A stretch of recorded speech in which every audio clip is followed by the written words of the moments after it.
Okay, chapter 3. This chapter was like really long compared to the previous two chapters. There's about 2 hours worth of footage. This is mostly because this particular chapter has lots of side quests in it. It kind of opens the game up a bit. There's a few side quests. You can roam around Sector 7 sort of thing. Help the people in the area, all that sort of stuff, which was pretty cool. It introduces a couple more characters who we shall see shortly. So after a little bit of exploring around, you eventually find the Seventh Heaven Bar, and of course, we meet Tifa and Marlene. Marlene is Barrett's adopted daughter, or at least she was in OG. Whether that stays the same in the remake series, I don't know yet because I've not got to Rebirth. But we meet Tifa as well. Tifa is Cloud's childhood friend, and he gives her the flower that he got from Aerith. In the original version, you have a choice as to whether you give the flower to Tifa or you give the flower to Marlene. That original choice is part of the dating mechanic that was in the background of the original game. If you gave the flower to Marlene, it went towards Barrett's relationship counter, whereas giving it to Tifa obviously goes towards Tifa's. In the original version, you could take Barrett on a date to Gold Saucer, which I had no idea existed until the achievement in Final Fantasy VII OG when I played that. So that was pretty cool for finding that out.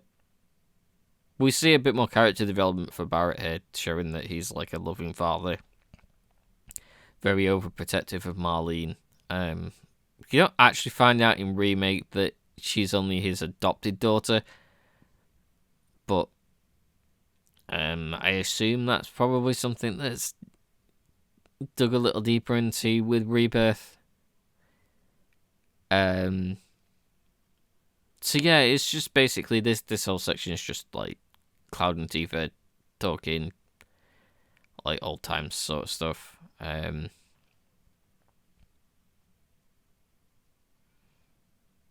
Yeah, and then Tifa shows him a place to stay for the night, I believe.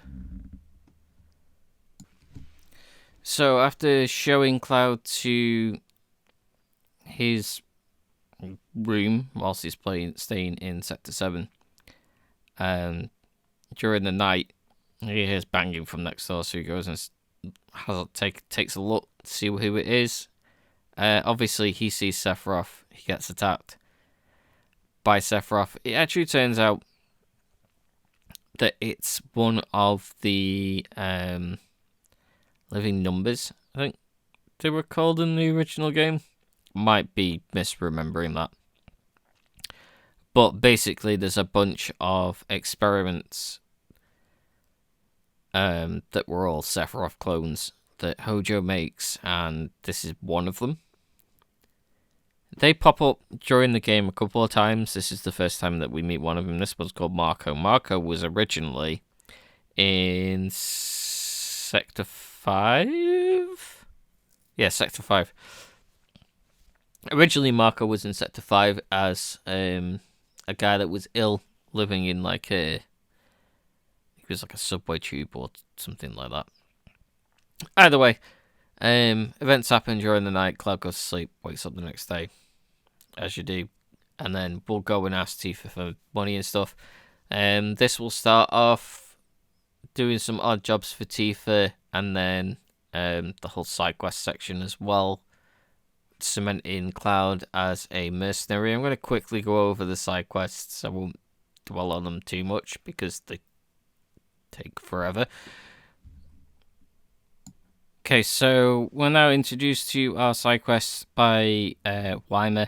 Weimer tells us that there's plenty of people that want help around Sector 7. The first person we're actually going to help is stood right next to him, Chadley. Chadley gives us battle intel that we can complete during the entire game. There's various different points where he will give us new bits of intel to complete. They're generally just things like stagger so many different types of enemies, use magic on particular enemies, assess particular enemies, sort of thing. He also introduces to the VR battle trainer. The VR battle trainer is for fighting the summons in the game, which once beaten the summons, he will then give you the summon materia for that particular summon. I think there's 4 summons that you can get this way, and Jesse gives you the Ifrit summon. So yeah, basically Chadley's going to give us a bunch of stuff that we can do here that's just like stuff that we can do during the entire game. I think completing one of the quests completes his side quest, potentially. Which, I think once we get the battle intel, I've already completed like 2 or 3 of them anyway. But yeah, that's Chadley's side quest, pretty much. I think I complete this straight away. Potentially talk to him again and then complete it. Maybe, I don't know. I can't remember. Going on to the next side quest though. So another side quest that we got was Betty. Betty asked us to find 3 of her cats that had randomly placed around Sector 7. I find these in various different bits and pieces as I go along whilst doing the other side quests. I won't show getting all the cats. I'll probably just like show the ending slightly further on. But yeah, Betty asked you to find 3 cats. There's not really much to talk about there, really, to be honest. I mean, it's 3 white cats that all hate Cloud. Next up is the item shop owner. And the item shop owner wants us to go and get rid of some Doom Rats. Which, I mean, kind of speaks for itself. There's an area a bit further in the back where you can fight some were-rats. I can't remember what it is exactly that... Well, I don't know exactly what it is that spawns the Doom Rats. I assume it was, like, not killing all of the were-rats too quickly, or something like that. I do know when I replayed the game second time through, the Doom Rats were already there, so I'm not entirely sure. But when you go there originally, there's were-rats, and then you come back and talk to the guy, and then go back again and there's Doom Rats. So I'm not entirely sure what spawned them, but yeah, he just wants you to take out a couple of rats, basically, which I should be able to show. Another side quest is coming up just here. I believe, if I'm correct, this one is you go off to a factory that's got drakes in it. I think they were drakes. And you fight those. You clear out all the drakes from the factory, and then that's this side quest. Again, the side quests themselves aren't particularly, like, troublesome. They're usually just, oh, go and fight this thing, or that thing, or find these things. Typical, like, side questy sort of things. What I really liked with Remake, as opposed to Final Fantasy 16, is that with these side quests, it doesn't go overly into too much information about what's going on in the side quest. There's not a ton of story related stuff. You can just kind of like, you go off, do your side quest, come back again, and it's done in like a couple of minutes. These were the were rats that I was talking about before. I go here, I fight them like the were rats at the moment, and then I'll come back a bit later on and they'll be like doom rats. So yeah, that's that. Third side quest is for a factory, which I'll show in a bit. So here, like I said, I've gone off, spoken to the shopkeeper again and come back, and now there's doom rats, which are bigger and a lot stronger than the were rats. As you can see, there's a lot more HP. So basically for this particular side quest, you defeat these doom rats and then go back and get the reward. That's pretty much it. For a bit of story, as we're roaming around this section here, we are introduced to Johnny. Johnny was in the original Final Fantasy VII. He shows up briefly. He's like such an inconsequential side character. Like literally nothing happens with the character at all in the original game. Whereas in this one, he shows up quite a few times. Basically, the story with this is Johnny is believed to have broken into the factory where Jessie actually went in and got the explosives, but she must have used Johnny's ID card or something like that. Basically, we go off and save Johnny and tell him to leave. That's about it for Johnny with this section. He does show up again later on, but for now, this is it for Johnny. We go off and save him. I'll just skip ahead to that. So yeah, you literally fight a bunch of dudes. Cloud's like, yeah, I'm just gonna silence him, like get rid of him, so that he doesn't make any noise. Tifa tries to stop him, and then Johnny runs off, still blindfolded and hands tied behind his back. Yeah. As I said, we see Johnny again later on in the game. We get a bit more character development for Cloud and Tifa here. They talk about their past a little bit more. Tifa's like, oh, you've changed. But yeah. That's it for Johnny for this chapter. So this is the Drake that you fight at the factory. There's a couple of Drakes that you fight around here. You just roam around the factory until you find them, basically. There is another side quest where it asks you to come back and fight a stronger Drake, which I shall show in a little bit. I think that's then the last side quest, potentially, because then I find the rest of the cats. But yeah, as you can tell, like the side quests are pretty simple. None of these side quests were in the original game. This is all added content. It's just a little bit of extra fluff to make the game a little bit longer.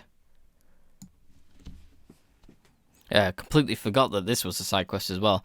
So there's a side quest that you get from Weimar as well once you've done a couple, where you have to go off into like a little side area where monsters are and fight this Wrathhound. This is much stronger than any of the other like enemies that you fought before, but it's not too bad. You just sort of keep up with your healing, make sure you heal well enough, attack it a couple of times, and it basically goes down. Like, it's nothing particularly too troublesome for this early part of the game. But yeah, as you can see, took it out. And then a good thing about side quests as well is that you can go straight back once you've finished them.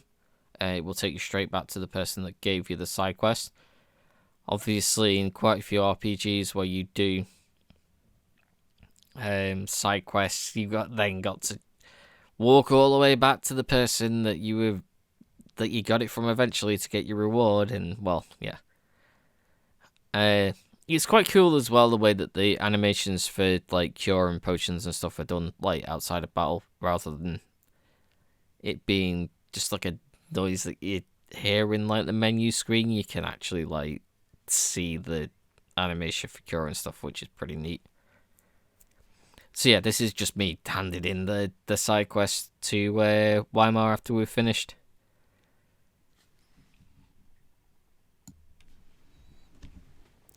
So this should now be the last of the quests. I got a trophy there as well. Basically, there was this door that you couldn't open up earlier. You find a key card for it that when you come back on this particular quest and go into this last area, and in this last area there is a much larger, stronger Drake to fight. So I believe it's a Cerulean Drake. So yeah, you basically fight that. And that's this last side quest done. And then for completing all the side quests, there is actually a reward. So this is an extra scene that only takes place once you've done all the side quests. You go back to your room and replace a filter, and then you go and talk to Tifa after Tifa replaces her filter. You get a little bit more character development with Tifa here. Basically, the point of this particular scene is picking a dress for Tifa for later on in the game. Chapter 9, I think it is, that you find out what dress she's worn, potentially. Basically, there's each Cloud, Tifa, and Aerith all have 3 dresses each that you can get depending on how you play through the game. If you complete all of the side quests in this section, you can pick for any of the 3 dresses that Tifa can get. There's the traditional blue dress, which is the mature option. There's a sporty Chun-Li style dress that you can get, which is the second option. And then the third option, if you've done all of the side quests, is like a kimono. Tifa will wear one of these during the Don Corneo chapter 9 section, a lot later on. Aerith is the same. Once we get to Aerith's chapter, there's like several side quests to do, and depending on how many side quests you do depends on what dress Aerith gets for that section. And then Cloud's is actually during that chapter where you get to pick sort of what dress Cloud ends up wearing.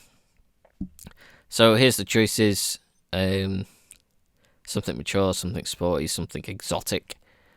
I think I picked sporty for the first run through, which is the Chun-Li style dress. Yeah. So that's like a little extra section that you can get depending on how many side quests you do during this chapter. After other shenanigans, you go back to Tifa's bar, and Tifa offers Cloud a drink. Cloud has a drink whilst she goes downstairs and talks to the rest of Avalanche about the next job that they're going to do. During this section, you can go and look at the jukebox for the music stuff. Jessie comes in and she's like, I think this is the section where she's like, oh yeah, like I want to talk to you later about like helping out with a job. You can, as I said, there's the jukebox for the music as well, the various different music that you can pick up during the game, and there's also a dartboard where you can play darts. I do not get the dart trophy here. I did that after I finished the game. I came back. Turns out I could have got a look-up material if I'd have actually played darts, which I had no idea until the hard mode playthrough. So that was a bit of a miss, but doesn't much matter. There is a few other things that I missed out whilst I was playing through this first playthrough. So, but yeah, basically, Cloud messes about for a bit. Everyone comes back. So after a little bit of talking, Avalanche decide on their next job, and then celebrate the fact that they did the last job successfully. Cloud is obviously not invited to this, so he has his drink and leaves. You go outside, and there's a group of guys that show up that want to know where Barrett is. Basically, all that happens here is you follow the guys and end up fighting the guys.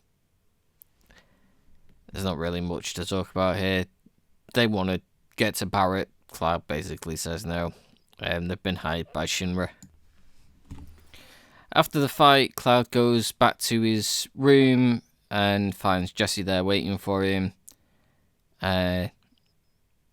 Jesse then bribes him with some materia to come and help her do a job later on that night, which basically ends chapter 3, which it was a lot longer of a chapter. There's, as I said, like the original chapter for this, it basically goes from you getting into Sector 7, there's a little bit of talking with Avalanche, and then it goes straight on to the next job. Whereas in Remake, there is now a chapter where we get a little bit of backstory for like Jesse, Wedge, and Biggs, which was really cool. Yeah, and like this chapter, it's like mostly side quest stuff. Like it's a lot more filler because obviously, as I said, like in chapter 1, a lot of this Midgar section takes place over like you can basically do it in like a 2 to 3 hour period, like 4 hours at the most if you're being really slow about it. And obviously with the remake, they've made it so that the game's like a 25-30 hour game. But yeah, Jesse gives him the summon material here for helping with the next job. This is our first summon material we get, which is Ifrit. And then it goes straight into chapter 4.